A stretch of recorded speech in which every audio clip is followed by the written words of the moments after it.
ఈ ఇందూరు నగరంలో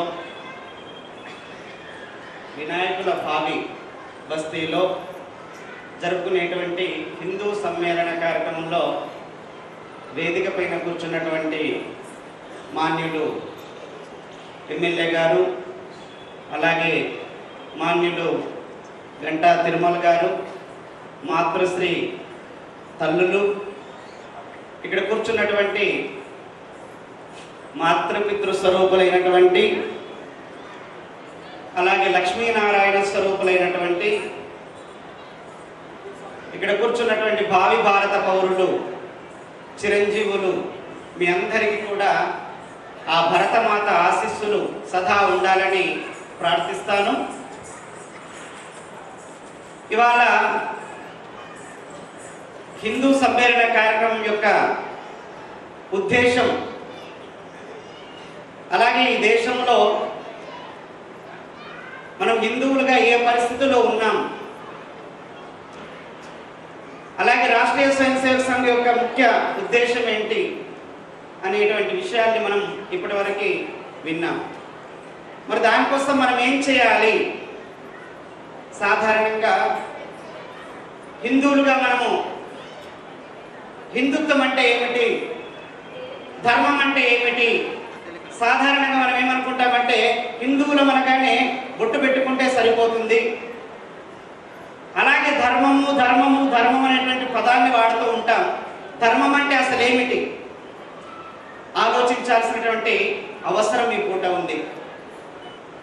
ఈ దేశంలో ఎంతోమంది భక్తులు, ఎంతోమంది మునులు, ఎంతోమంది ఋషులు, అలాగే ఈ దేశం కోసము పోరాటం చేసినటువంటి ఎంతోమంది దేశభక్తులు ఈ దేశంలో పుట్టారు.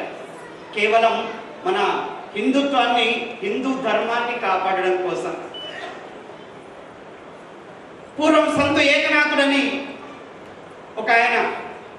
ఒక ముని కాశీలో ఉండేటువంటి విశ్వనాథునికి అభిషేకం చేసి ఆ ప్రాంతంలో ఉండేటువంటి 108 నదుల యొక్క తీర్థాన్ని, 108 నదుల యొక్క జలాన్ని సేకరించి కుండల్లో పట్టుకొని కావడికి కట్టుకొని మోసుకుంటూ రామేశ్వరంలో ఉండేటువంటి ఒక శివుడికి అభిషేకం చేసేటువంటి నిమిత్తం ఆ కావడిని మోసుకుంటూ నడుచుకుంటూ పోయేటువంటి సమయంలో, ఎండాకాలం సమయంలో, మధ్యాహ్నం సమయంలో ఒక గాడిద నీళ్లు లేక మధ్యాహ్నం పూట కింద పడి విలవిల్లాడుతూ ప్రాణం పోయే స్థితిలో ఉన్న సమయంలో ఆ 108 నదుల నుండి సేకరించినటువంటి పరమ పవిత్రమైనటువంటి జలాన్ని ఆ గాడిదలో పరమేశ్వరుణ్ణి కాంచి ఆ నీటిని తాగించినటువంటి పరమ పవిత్రమైనటువంటి సంతు ఏకనాథుడు పుట్టినటువంటి భూమి ఈ భూమి.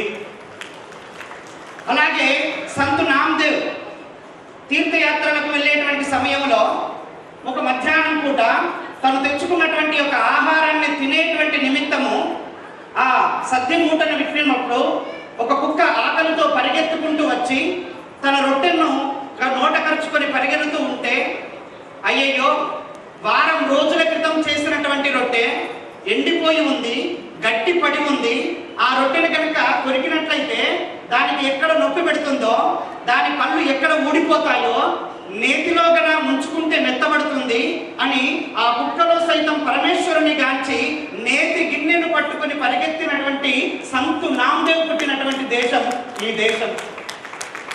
అలాగే ఈ దేశానికి ఆపద వచ్చినప్పుడు, ఈ దేశంలో ఉండేటువంటి ఒక దేవాలయాన్ని కూల్చుతున్నప్పుడు, ఈ దేశంలో ఉండేటువంటి ఒక దేవీ దేవతల విగ్రహాన్ని ధ్వంసం చేస్తున్నప్పుడు, ఆ దేవీ దేవతల విగ్రహాల పైన అన్యమతస్థులు మూత్ర విసర్జన చేస్తున్నప్పుడు ఒక 10 సంవత్సరాల పాప ఆ దృశ్యాన్ని చూసి, అయ్యయ్యో నా దేశంలో, నా హిందూ దేశంలో హిందూగా నేను నా దేవీ దేవతలను పూజించేటువంటి వాటిపైన ఇంత దుశ్చర్యలు చేస్తుంటే ఎవరు వస్తారు, ఎవరు కాపాడుతారు అని 10 సంవత్సరాల నుంచి చూస్తూ ఏ రకంగా అయినా నా దేశాన్ని పరిపాలించేటువంటి ఆ ముష్కరుల్ని, ఆ దుష్కరుల్ని పరిగెత్తించి కొట్టాలని ఆ 10 సంవత్సరాల వయస్సు నుంచి ఆలోచిస్తూ సాక్షాత్తు తన కడుపున ఆ శివుణ్ణి శివాజీగా కన్నటువంటి ఒక జిజియామాత పుట్టినటువంటి దేశం ఈ భారతదేశం. అలాగే సాక్షాత్తు విష్ణు ఈశ్వర బ్రహ్మ అనేటువంటి త్రిమూర్తుల్ని సైతం చిన్న పిల్లలుగా చేసి తన ఓడిలో పట్టుకొని వాళ్లకు నైవేద్యాన్ని తినిపించినటువంటి అనసూయ మాత పుట్టినటువంటి దేశం ఈ భారతదేశం. ఇంత పరమ పవిత్రమైనటువంటి దేశంలో మనము జన్మించాం. నిజంగా మన అదృష్టం. పెద్దలు చెప్తుంటారు, పురాణాల్లో ఒక శ్లోకం ఉంది, హిమాలయం సమారాభ్య యావదిందు సరోవరం తం దేవ నిర్మితం దేశం హిందుస్థానం ప్రచక్షతే. హిమాలయాల నుండి మొదలుకొని హిందూ మహాసముద్రం వరకు ఉండేటువంటి యొక్క ఈ ప్రాంతాన్ని సాక్షాత్తు ఆ భగవంతుడే, దేవీ దేవతలే తమ కోసం నిర్మించుకున్నటువంటి భూమి అని చెప్పేసి శాస్త్రాల్లో చెప్పారు. ఈ భూమిని, ఆ హిమాలయం నుంచి మొదలుకొని హిందూ మహాసముద్రం వరకు ఉండేటువంటి ఒక ఈ భూమిని హిందూ స్థానము అని, ఇక్కడ నివసించేటువంటి వాళ్ళందరినీ హిందువులు అంటారని ఆ శ్లోకం యొక్క అర్థం. నిజంగా అలాంటి పరమ పవిత్రమైనటువంటి దేవతలే వాళ్ళ కోసం నిర్మించుకున్నటువంటి ఆ భూమి పైన నిజంగా మనం పుట్టాం. ఇది మన అదృష్టం. మనము ఈ భూమిలో పుట్టినటువంటి వాళ్ళందరం కూడా ఒక ధర్మాన్ని ఆచరిస్తుంటాం. ఆ ధర్మాన్ని సనాతన ధర్మము అంటాం. సనాతనము అంటే దీనికి ఆది అంతము లేనటువంటి ఒక ధర్మం. ఈ ధర్మం మనకేం చెప్పింది అనంటే, ఈ ధర్మాన్ని ఆచరించేటువంటి హిందువులైనటువంటి మనము ఒక చెట్టును పూజిస్తాం, ఒక పుట్టను పూజిస్తాం, ఒక సాక్షాత్తు ఏంటి విషాన్ని చిమ్మేటువంటి యొక్క విషము ఉండేటువంటి ఒక పాముకు సైతం పాలు పోసేటువంటి ఒక సంస్కృతి మన యొక్క ఈ ధర్మంలో ఉంది. చీమకు చక్కర వేస్తాం. కానీ అలాగే ఈ దేశంలో మనం పూజించేటువంటి దేవి దేవతలు ఎవరైతే ఉన్నారో గుళ్ళో రాతి విగ్రహాలు ఉంటాయి. ఆ రాతి విగ్రహాల్లో మంత్రాలతో శాస్త్రపరంగా ఆ విగ్రహాల్లో ప్రాణ ప్రతిష్ఠ చేస్తే రాతిలో సైతం భగవంతుణ్ణి చూసినటువంటి గొప్ప ధర్మాన్ని ఆచరించేటువంటి హిందువులం మనందరం కూడా. కానీ ఇంత గొప్పనైనటువంటి దేశంలో, ఇంత పరమ పవిత్రమైనటువంటి దేశంలో మనం పుట్టాం, ఇక్కడ జీవించి ఉన్నాం. ఇంత గొప్ప గొప్ప వాళ్ళు మన దేశంలో పుట్టారు. ఈ దేశం కోసము, ఈ హిందుస్థానం కోసము, ఈ హిందూ జాతి కోసము ఎంతో మంది పోరాడారు. కానీ ఇవాళ ఈ దేశం యొక్క పరిస్థితి ఏమిటి అని ఆలోచించాల్సినటువంటి అవసరం మనందరికీ ఉంది. ఇవాళ ఈ దేశంలో మనందరము కూడా భాష పేరుతో, ప్రాంతం పేరుతో, మతం పేరుతో, అలాగే కులం పేరుతో, రాజకీయ పార్టీల పేరుతో విడిపోయి బ్రతుకుతున్నాం. ఇవాళ రాముణ్ణి మొక్కే వాళ్ళది ఒక సంఘము, కృష్ణుని మొక్కే వాళ్ళది ఒక సంఘము, ఆంజనేయ స్వామిని మొక్కే వాళ్ళది ఒక సంఘము, అయ్యప్పని మొక్కే వాళ్ళది ఒక సంఘము, అమ్మవారిని పూజించే వాళ్ళది ఒక సంఘము. ఇలా దేవి దేవతల పేర్లతో సైతం మనం విడిపోయి ఉన్నాం. అంతేకాకుండా ఈ మధ్య కాలంలో అక్కడక్కడ మేము పర్యటన చేస్తున్నప్పుడు చెబుతుంటారు, ఈ దేవాలయాన్ని చూడగానే స్వామి ఇది మా దేవాలయం అంటే ఒక్కొక్క కులానికి దేవుళ్ళను సైతం విభజించినటువంటి ఘనత మనదండి. దేవుళ్ళను సైతం కులాల వారిగా విభజించేశాం. ఎంత దుర్మార్గం ఒక్కసారి ఆలోచించండి. అలాగే ప్రతి వీధిలో 2 రాజకీయ పార్టీలు ఉంటాయి. వాళ్ళందరూ కూడా కులం పేరుతో, మతం పేరుతో, పంథాల పేరుతో, ఆ పంథాలే కాకుండా ఇంకా ఏంటి అంటే ఒక వంశం వాళ్ళు ఎక్కున్నారనుకోండి, ఆ వంశం పేరుతో కూడా ముక్కలు ముక్కలుగా చేసి మనల్ని పరిపాలిస్తున్నారు. ఒక్కసారి ఆలోచించండి. మొన్న మేము భరంగిడి ప్రాంతంలో ఒక దేవాలయానికి వెళ్ళాం. ఆ దేవాలయానికి వెళ్ళినప్పుడు అక్కడ సత్సంగం జరుగుతుంది. ఆ మండపం పైన కూర్చొని ఉన్నాం. అక్కడ ఒక 40-50 మంది ఆ పంథాకు ఏంటి పాండురంగని భక్తికి సంబంధించినటువంటి వాళ్ళు ఎవరైతే ఉన్నారో వాళ్ళందరూ అక్కడ కూర్చొని ఉన్నారు. దానికి సంబంధించినటువంటి ఒక గురువు నా పక్కనే కూర్చొని ఉన్నాడు. సత్సంగం నడుస్తూ ఉంటే ఒక 30-40 మంది అమ్మగారు వచ్చి ఆ మండపం కింద కూర్చొని ఉన్నారు. అమ్మ, నా దగ్గర మైకు లేదు, నేను చెప్పేటువంటి మాటలు మీకు వినిపించవో, కాస్త పైకి వచ్చి మండపం పైన కూర్చోండి అని పిలిచారు. ఒకసారి, 2 సార్లు, అలా 4-5 సార్లు పిలిచినప్పటికీ కూడా వాళ్ళు మండపం ఎక్కడానికి సాహసం చేయలేదు. ఆ పక్కనే ఉండేటువంటి ఆ గురువు అయినటువంటి పెద్ద మనిషికి చెప్పాను, ఏమయ్యా వాళ్ళందరినీ పిలిచి పైన కూర్చోబెట్టు అని. ఆయన అటువైపు ఇటువైపు చూస్తున్నాడు కానీ స్పందించట్లేదు. సరే, కాస్త సత్సంగం అయిపోయింది. చివరికి ప్రసాదాన్ని తీసుకొచ్చారు. ఆ స్వామీజీ మీ చేతుల మీదుగా దీన్ని పెట్టండి అని అంటే ఆ ప్రసాదాన్ని వాళ్ళందరికీ పెట్టాము. ఆ తర్వాత మండపం దిగి కిందికి వెళ్ళగానే వాళ్ళు దగ్గరికి రావడానికి కూడా భయపడుతున్నారు. అమ్మ పర్వాలేదు రండి అని పిలవగానే పక్కన వచ్చి దగ్గరికి వచ్చారు, నమస్కారం పెట్టుకున్నారు. స్వామి మాకు కూడా ప్రసాదం ఇవ్వండి అని చెప్పేసి అడిగితే ఆ వెనక్కి చూస్తే అక్కడ ఉండేటువంటి ఒక ప్రసాదం గిన్నె తీసుకెళ్ళిపోయారండి. ఎందుకంటే ఆ ప్రసాదాన్ని వీళ్ళకు పెడితే అది అపవిత్రం అయిపోతుంది అని. ఈ కాలంలో 3 నెలల కింద జరిగినటువంటి సంఘటన. సరే, ఆ పక్కనే ఉండేటువంటి కిరాణా షాపు నుండి బిస్కెట్ ప్యాకెట్ తెచ్చేసి వాళ్ళందరికీ తలా ఒకటి పంచుతూ ఉంటే మళ్ళీ వచ్చి వాళ్ళందరూ కూడా క్యూ కట్టారు, స్వామి మాకు కూడా ఇవ్వండి అని. ఉచితంగా వస్తుంది కదా. అమ్మా మీరు నా దగ్గరికి వచ్చారు, కానీ నేను వాళ్ళ దగ్గరికి వెళ్ళాను, మీకు నేను ఇవ్వను అని చెప్పాను. ఒక్కసారి ఆలోచించండి హిందువులారా, రాజులో భగవంతుణ్ణి చూసిన మనము, విషము కక్కే పాముకు సైతం పాలు పోసినటువంటి మనము, చెట్టును పూజించిన మనము, పుట్టను పూజించిన మనము, పక్కన ఉండేటువంటి ఒక వ్యక్తి లోపల మనిషిని చూడలేకపోతున్నాం. ఎందుకు? ఒక్కసారి ఆలోచించండి. ఎందుకు చేస్తున్నాం? ఎందుకంత అహంకారం? కులములు ఏముంది? ఆ మనిషిని కదా చూడాల్సింది. నీలో నువ్వు తినేటువంటిది తిండే, వాడు తినేటువంటిది తిండే, వాడిలో ఉండేటువంటిది వాటిలో ప్రవహించేటువంటిది రక్తం కాదా? నీలో పాలు ప్రవహిస్తున్నాయా? ఒక్కసారి ఆలోచించండి. హిందువులుగా కొన్ని కులాలని మనం పక్కన పెడుతున్నామే, ఆ పక్కన పెట్టినటువంటి కులాలని వాడు హక్కున చేర్చుకుంటున్నాడే. ఒక్కసారి ఆలోచించండి, ఏం చేస్తున్నాం మనం? ఒక్కసారి ఆలోచించండి. హిందువులం మనందరం కూడా దేవాలయానికి వెళ్తాం, భగవంతునికి దండం పెట్టుకుంటాం. ఏ పరమేశ్వర, నేను బాగుండాలి, నా కొడుకు బాగుండాలి, నా కూతురు బాగుండాలి, వాడుకు పుట్టినవాడు బాగుండాలి, వాడికి పుట్టినవాడు బాగుండాలి, నా వంశం అంతా బాగుండాలి, నేను బాగుండాలి, నేను బాగుండాలి, నేను బాగుండాలి, నేను మాత్రమే బాగుండాలి. ఈ దేహం బాగుంటే చాలు, ఈ దేశం ఏమైపోయినా పర్వాలేదు. ఒక్కసారి ఆలోచించండి.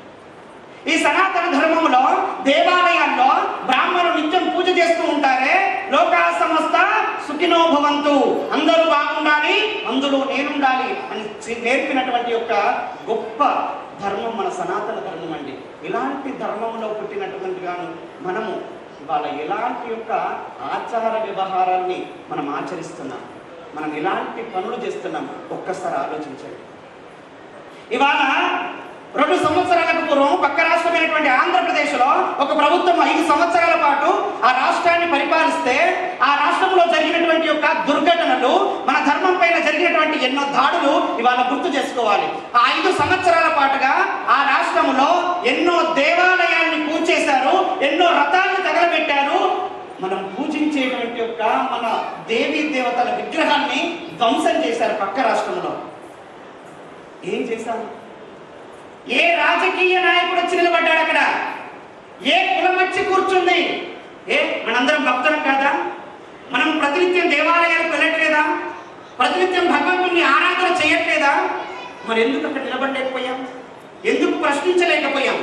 ఎందుకంటే ఇవాళ మనందరము కూడా విడిపోయి బ్రతుకుతున్నాం. ఈ దేశంలో విడిపోయి బ్రతుకుతున్నాం. దాన్ని అలసుగా తీసుకున్నటువంటి వాళ్ళందరూ కూడా మనల్ని తొక్కేయాలని, మన ధర్మాన్ని నాశనం చేయాలని కంకణం కట్టుకున్నారండి. అదే పక్క రాష్ట్రంలో ప్రతి నిత్యము మనము కష్టపడి చెమటొచ్చి ధర్మబద్ధంగా ఒక్కో రూపాయి మన ఇంట్లో హుండీలో వేసుకొని సంవత్సరానికో మారు తిరుపతి హుండీలోనో, లేదంటే వేములవాడలోనో, లేదంటే శ్రీశైలంలోనో, కాళహస్తిలోనో ఎక్కడనో తీసుకెళ్లి పరమ పవిత్రంగా దాచుకున్నటువంటి చెమటోర్చి సంపాదించినటువంటి ధర్మబద్ధమైనటువంటి ఆ డబ్బును హుండీలో వేసి వస్తే ఆ హుండీలో డబ్బుని ఏం చేస్తున్నారు? అదే రాష్ట్రంలో అక్కడే ఉండేటువంటి ఒక ముస్లింల గురువులైనటువంటి ముల్లాలకి, క్రిస్టియన్ల గురువులైనటువంటి పాస్టర్లకి జీతాలుగా ఇస్తుంటే ఏం చేస్తున్నాం మనం? ఒక్కసారి ఆలోచించండి.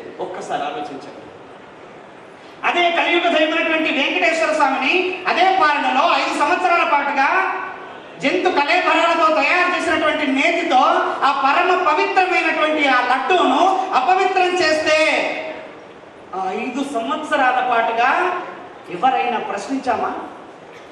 ఎవరైనా అడిగామా? ఎవరైనా రోడ్డెక్కామా? ఎవడ్రా నువ్వు? ఏ దేశం ఇవ్వడిది? ఈ జాతి ఇవ్వడిది? నేను హిందువును, కష్టపడి చెమటోర్చి సంపాదించి నా ధర్మబద్ధమైనటువంటి నా డబ్బుని హుండీలో వేస్తే నా డబ్బుతో నా ధర్మాన్ని పాడు చేసేటువంటి వ్యవస్థను నువ్వు నడిపిస్తావా? నా పరమ పవిత్రమైనటువంటి వెంకటేశ్వర స్వామి యొక్క లడ్డూను అపవిత్రం చేస్తావా? అడగాల వద్దా? ఏమా అడగాల వద్దా? అడగాల వద్దా? ఏమండి అడగాల వద్దా? ఒక్కసారి ఆలోచించండి, ఒక్కసారి ఆలోచించండి. ఇవాళ మనందరము కూడా ఒక 500 రూపాయల నోటు తీసుకువెళ్ళి కుండీలో వేసి, ఏ పరమేశ్వర నేను బాగుండాలి, నా కుటుంబం బాగుండాలి అని వేడుకుంటున్నావే.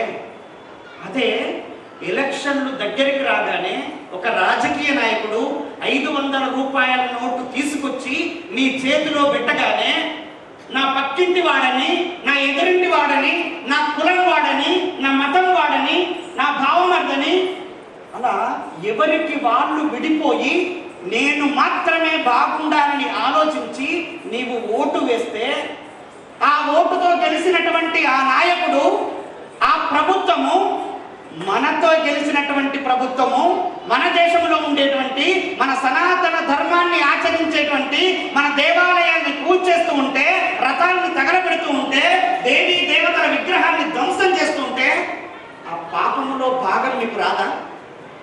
ఏమండి మీకు రాదా? వస్తుందా రాదా? ఏమ్మా వస్తుందా రాదా? ఓటు వేసారా వేయలేదా? నోటు తీసుకున్నారా తీసుకోలేదా?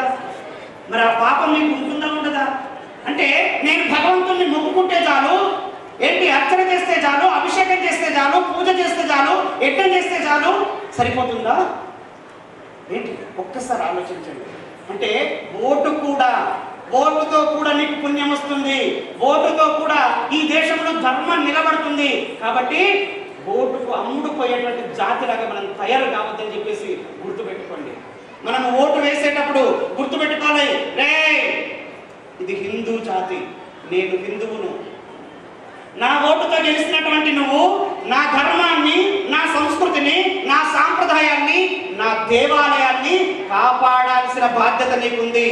అడుగుదామా వద్దా? ప్రశ్నించాలా వద్దా? ఒక్కసారి ఆలోచించండి. మొన్నటికి మొన్న బాన్స్వాడలో మేము కూడా బాన్స్వాడ హిందూ సమ్మేళనానికి వెళ్ళామండి. అక్కడ జరిగినటువంటి ఒక సంఘటన, ఒక అమ్మాయి సూపర్ మార్కెట్కి వచ్చి తన ఫోన్లో అమ్మవారి పాటలను పెట్టుకుని వింటూ ఉంటే, ఒక ముస్లిం వ్యక్తి వచ్చి, ఆయన సాధారణ వ్యక్తి కాదు, ఒక డాక్టరు వచ్చి, ఏ పిల్ల ఏంటి ఫోన్లో బూతు పాటలు వింటున్నావు? ఎవడ్రా నువ్వు? ఎక్కడి నుంచి వచ్చావు? నా దేశము, నా సనాతన ధర్మము, నా భూమిపైన నేను పుట్టినటువంటి హిందువుగా నా తల్లి పాటలు నేను వింటుంటే నీకు బూతు పాటలాగా వినపడ్డాయా? ప్రశ్నించాలా వద్దా? ప్రశ్నించాలా వద్దా? ఒక్కసారి ఆలోచించండి. ప్రశ్నించినందుకు గాను వాళ్ళందరినీ 37 మందిని 20 రోజులు జైల్లో పెట్టారండి. ఏం జరుగుతుంది దేశంలో? ఒక్కసారి ఆలోచించండి. మొన్నటికి మొన్న హైదరాబాద్ లో కట్టమైసమ్మ సఫిల్గూడలో అమ్మవారి ఆలయం గర్భగుడి ముందర ఒక ముస్లిం వచ్చి మల విసర్జన చేస్తే, నేను పూజించేటువంటి నా తల్లి నా గుడి ముందర, నా తల్లి గర్భగుడి ముందర ఎంత ధైర్యం రా, నీకు ఎన్ని గుండెలు? అడగాల వద్దా? అడగాల వద్దా? ఒక్కసారి ఆలోచించండి. ఈ దేశంలో ఏం జరుగుతుంది? ఈ దేశం ఎవరిది? హిందువులుగా మనదా లేక పరాయి వాళ్ళదా? లౌకికత్వం అంటూ ఉంటారే, లౌకికత్వం సమానత్వం ఎక్కడిదండి? ఒక్కసారి ఆలోచించండి. నేను గోమాతను తల్లిగా, నిత్యము నా తల్లిగా పూజిస్తూ ఉంటే, ఆ తల్లిని నువ్వు వధిస్తూ ఉంటే ఎక్కడుంది సమానత్వం? నేను పూజించేటువంటి తల్లిని నువ్వు భరిస్తావా? ఎందుకు నీకు అంత అహంకారం? ఎక్కడుంది సమానత్వం? ఒక్కసారి ఆలోచించండి. నాకు 33 కోట్ల దేవతలు ఉన్నారు. ఆ 33 కోట్ల దేవుళ్ళ పక్కన అల్లాను పూజించేటువంటి ఒక భక్తి నాకుంది, యేసు ప్రభును పూజించే భక్తి నాకుంది. నా మతాన్ని, నా ధర్మాన్ని గౌరవించేటువంటి ధైర్యం నీకుందా? అడగాల వద్దా? అడగాల వద్దా? నీకు లేనప్పుడు మరి నేనేం చేయాలి? ఒక్కసారి ఆలోచించండి. నా దేశం భగవద్గీత, నా దేశం అగ్ని పునీత సీత, నా దేశం పావన గంగ, నా దేశం కరుణాంతరంగ. ఈ దేశానికి భగవద్గీత పరమ పవిత్రమైనటువంటి గ్రంథం. మహాభారత కాలంలో యుద్ధం జరిగేటువంటి సమయంలో అర్జునుడు యుద్ధానికి ముందుగా ప్రత్యర్థులను చూసి అరే నా తాతలు, నా తండ్రులు, నా గురువులు, నా పెద్దనాయనలు, నా చిన్నాయనలు, నా సపరివారమే కదా ముందుంది, వాళ్ళతో నేను యుద్ధం చేయాలా, వాళ్ళను చంపాలా అని ఆలోచిస్తూ ఈ పని నేను చేయలేను అని చెప్పేసి గాంధీవాన్ని కింద పడేసి ఆయన కింద పడిపోయి భూమిపైన పొర్లుతూ ఉంటే ఆ సమయంలో శ్రీకృష్ణ పరమాత్మ ఆ అర్జునుడికి బోధించినటువంటిదే ఆ భగవద్గీత. ఆ భగవద్గీత బోధించిన తర్వాత అర్జునుడు ఏం చేశాడు? రణరంగం నుండి పారిపోయాడా? పారిపోయాడా? నాలాగా సన్యాసం తీసుకున్నాడా? ఏం చేశాడు? నిలబడ్డాడు. గాంధీవాణ్ణి తీసుకున్నాడు, యుద్ధం చేశాడు. ఏం చేశాడు? గెలిచాడు. ఆ సింహాసనాన్ని అధిరోహించాడు. మరి వాళ్ళ భగవద్గీతను మనం ఎంతమందికి చదువుతున్నాం? ఒక భగవద్గీతను చదివితే ఏమొస్తుంది అంటే, అధర్మం పైన ఎవడైనా, నా ధర్మం పైన ఏదైనా దుశ్చర్య చేస్తే, దాడికి పాల్పడితే వాడిని ఏం చేయాలో అనేటువంటి విషయం భగవద్గీత ద్వారా నేర్చుకోవచ్చు. భగవద్గీత ఎవరు చదవాలి అంటే, గెలవాలనుకునేవాడు చదవాల్సింది భగవద్గీత. నేను నిలబడాలి అనుకునేవాడు చదవాల్సింది భగవద్గీత. నేను ఒక గొప్ప రాజకీయ నాయకుడిని కావాలి అంటే చదవాల్సింది భగవద్గీత. అలాంటి పరమ పవిత్రమైనటువంటి ఆ గొప్పమైనటువంటి భగవద్గీతను ఇవాళ ఎవరు చదువుతున్నారండి? ఊరికి దూరమై చావుకు దగ్గరైనటువంటి ముసలి వాళ్ళు, లేదా నా దగ్గరకు వచ్చేటువంటి యొక్క భక్తులు. ఈ మధ్యకాలంలో ఆగిపోయింది కానీ వైకుంఠ రథాల్లో వినిపించేటువంటిది. ఒక్కసారి ఆలోచించండి. ఈ దేశంలో హిందువులుగా పుట్టినటువంటి మనము, సనాతన ధర్మాన్ని ఆచరించేటువంటి యొక్క మనము ఏం చేస్తున్నాం? ఇవాళ అన్ని హిందూ సమ్మేళనాలకు వెళ్తున్నాం. హిందూ సమ్మేళనాల్లో ఒక ప్రత్యక్షంగా కనబడేటువంటి ఒక సంఘటన అండి, ప్రత్యక్షంగా కనబడేటువంటి సంఘటన ఇది. నేను 30వ హిందూ సమ్మేళనం. ఈ 30 హిందూ సమ్మేళనాల్లో నేను గమనించినటువంటి ఒక సంఘటన ఏంటి అని అంటే, మగవాళ్ళందరూ కూర్చొని ఉంటారు, అమ్మగారులు కూర్చొని ఉంటారు. ఆ ఆడపిల్లల్ని తిప్పలేరు కాబట్టి ఎటైనా పోతారేమో అని చెప్పేసి వాళ్ళని పట్టుకొని కూర్చుని పెడుతూ ఉంటారు. ఇక్కడ లేని వాళ్ళు ఎవరో తెలిసినా అండి, మన అబ్బాయిలు లేరండి. ఇక్కడ మగపిల్లలు ఇక్కడ ఎవరు లేరు. కావాలంటే చూడండి, గ్రౌండ్లో ఆడుకుంటున్నారు. వాడికి హిందూ ధర్మం అక్కర్లే, మన సనాతన ధర్మం అక్కర్లే, వాడికి భక్తి అక్కర్లే, వాడికి కట్టుబాటు అక్కర్లే, వాడికి మన సంస్కృతి సాంప్రదాయాలు అక్కర్లే. రేపు తెల్లారి ఈ దేశము, ఈ సనాతన ధర్మము నిలబడాలా వద్దా? ఒక్కసారి ఆలోచించండి, ఒక్కసారి ఆలోచించండి. అమ్మగారు ఇంతకుముందే చెప్పారు లవ్ జిహాద్ అని. లవ్ జిహాద్ పేరుతో ఇప్పటి వరకు ఈ దేశంలో 1 కోటి మంది ఆడపిల్లల్ని అన్యమతస్తులు ఎత్తుకొని పోతే మన ఆడపిల్లలకి ఎలాంటి సంస్కారాన్ని నేర్పుతున్నాం? ఒక్కసారి ఆలోచించండి. తల్లి, బిడ్డ, నువ్వు ఈ దేశంలో పుట్టావు, ఈ భూమి పైన పుట్టావు. ఇదే భూమి పైన ఒక ఝాన్సీ రాణి పుట్టింది, ఒక రుద్రమదేవి పుట్టింది. ఈ దేశం కోసం పోరాడినటువంటి స్త్రీలు ఈ దేశంలో ఉన్నారు. బిడ్డ, నిన్నెవడైనా భ్రమింపజేస్తే, మాయ మాటలు చెబితే ఏం చేస్తావు అని ధైర్యం చెప్పాలా వద్దా? చెప్పాలా వద్దా? ఒక్కసారి ఆలోచించండి. హిందువులుగా ఈ దేశాన్ని ఏం చేస్తున్నాం, ఏం చేయాల్సి ఉంది? ఒక్కసారి ఆలోచించండి, ఒక్కసారి ఆలోచిద్దాం. ఒక చిన్న కథ చెప్తారు పెద్దలు. ఒక అడవిలో ఒక పులి గర్భంతో ఉంది, ఉరుములు మెరుపులు వస్తున్నాయి. ఒక పిల్లని కన్నది. అనారోగ్యంతో ఆ పులి చనిపోయింది. ఆ చనిపోయిన తర్వాత ఒక గొర్రెల మందగా అటువైపుగా వచ్చింది. ఆ పులి పిల్ల ఆ గొర్రెల మందలో కలిసిపోయి ఆ గొర్రెలతో పాటుగా ఆ వ్యక్తితో వెళ్ళిపోయింది. ఆ గొర్రెలతో తిరుగుతుంది, గొర్రెలతోనే ఉంటుంది, గొర్రెలతోనే పడుకుంటుంది. అది కూడా గడ్డి వేస్తుంది, అది కూడా మే మే అనడం నేర్చుకుంది. ఒకనొక సందర్భంలో ఒక పులి వచ్చింది. ఆ గొర్రెల మందలో ఉండేటువంటి గొర్రెలను పట్టుకోవడానికి వచ్చింది. అందులో ఈ పులి పిల్ల కనబడింది. అరే ఏంటి ఇక్కడ ఈ పులి ఉందేంటి? ఈ పులి నీ గొర్రెల మందలో తిరుగుతుంది, గడ్డి వేస్తుంది, ఏంటి అని చెప్పేసి చూసింది. దాన్ని గట్టిగా పట్టుకుంది. పట్టుకోగానే అప్పుడు భయపడుతుంది. నన్ను వదిలే, నన్ను చంపొద్దు, నన్ను చంపొద్దు. లే నువ్వు గొర్రెలు కాదు, దా అని చెప్పేసి తీసుకెళ్ళి ఏంటి ఒక చెరువు దగ్గరికి తీసుకెళ్ళి నీటిలో చూపించింది. ఇదే నీ నిజమైన స్వరూపము, నువ్వు పులివి అని. అలాంటి యొక్క పులివి అని చెప్పేసి నిజ స్వరూపాన్ని, ఆ నిజ స్వరూపాన్ని చూపించడానికే ఈ హిందూ సమ్మేళన కార్యక్రమాన్ని వాళ్ళు పెట్టారు. మీరంతా పులులు, మీరంతా కూడా సింహాలు. కాబట్టి ఎప్పుడు కూడా హిందువులు ఊరికే ఊరుకోరండి. ఊరికే చేతవాని కాదు హిందువులు. తిరగబడడం కనుక ప్రారంభిస్తే ఎలా ఉంటుంది అనంటే బీహార్లో మనొక సంఘటన జరిగింది. దాన్ని అందరం మనం గుర్తు చేసుకోవాలి. శ్రీరామనవమి కంటే ముందు రోజున బీహార్లో ఒక బస్తీ నుండి, ముస్లింల బస్తీ నుండి, ఒక మసీదు నుండి ఒక హుకుం జారీ చేశారు. రేపు శ్రీరామనవమి, మీ శ్రీరాముని యొక్క శోభయాత్ర మా బస్తీ ముందర నుండి, మా మసీదు ముందర నుండి పోవడానికి వీళ్ళే. రాత్రికి రాత్రి హిందువులందరూ కూర్చున్నారు, సమావేశమయ్యారు, మాట్లాడుకున్నారు, చర్చించారు. తెల్లవారింది, శోభయాత్ర ప్రారంభమయ్యింది.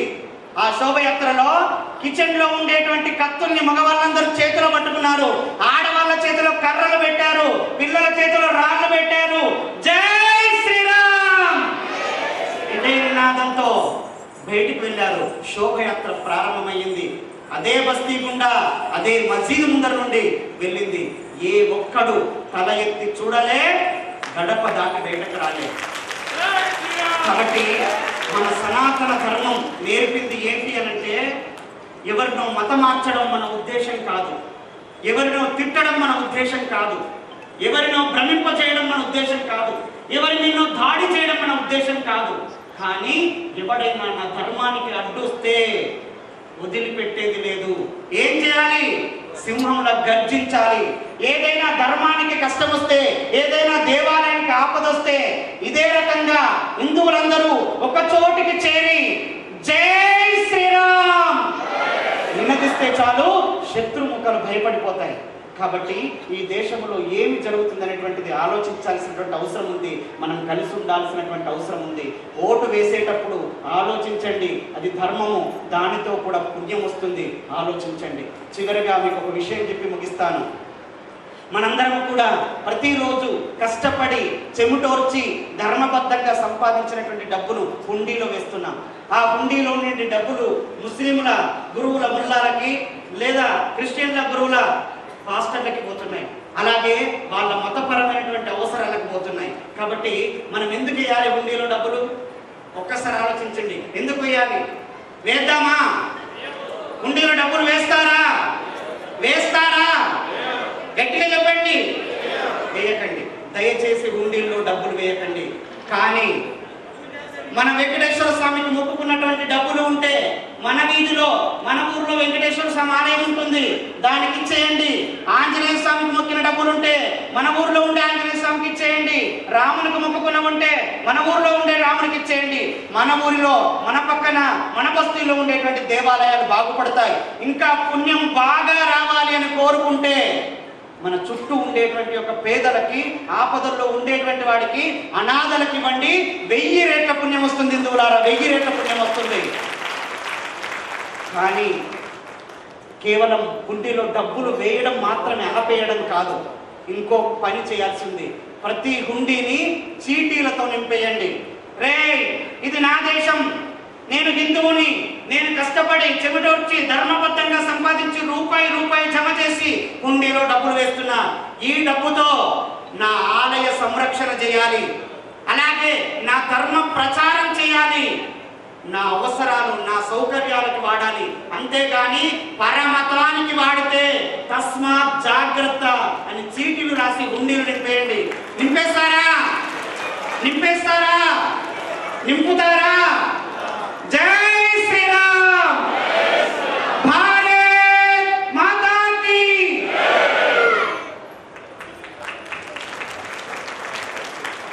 మన అందరినీ ఎలా బ్రతకాలో మార్గదర్శనం చేసి